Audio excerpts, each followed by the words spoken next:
ভারতকে সবচেয়ে বড় হারে তেতো স্বাদ দিল দক্ষিণ আফ্রিকা। টি-20 বিশ্বকাপে বড় চমক দেখালো দক্ষিণ আফ্রিকা ক্রিকেট দল।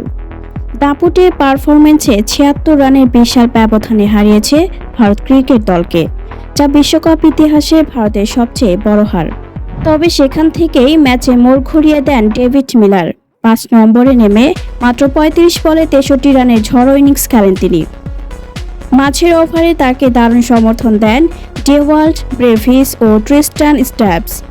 ব্রেভিসের ৪৫ ও স্ট্যাবসের অপরাজিত ৪৪ রানে ভর করে নির্ধারিত ২০ ওভারে ৭ উইকেটে ১৮৭ রানের বড় সংগ্রহ দাঁড় করায় দক্ষিণ আফ্রিকা। জবাবে ব্যাট করতে নেমে শুরু থেকে চাপে পড়ে ভারত। নিয়মিত বিরতিতে উইকেট হারিয়ে কখনোই ম্যাচে ফিরতে পারেনি তারা।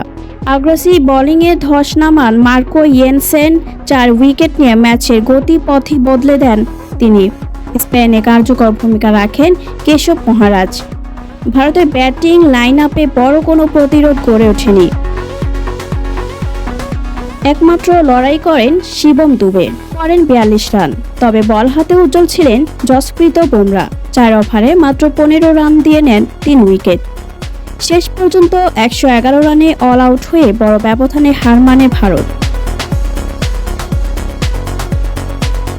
এই জয়ের মাধ্যমে ২০২৪ বিশ্বকাপ ফাইনালের হারের ক্ষত কিছুটা হলেও ভোলার সুযোগ পেল এইডেন মার্করামর নেতৃত্বাধীন দক্ষিণ আফ্রিকা। ব্যাটে বলে দাপট দেখিয়ে বিশ্বকাপে শক্ত বার্তাই দিল প্রোটিয়ারা।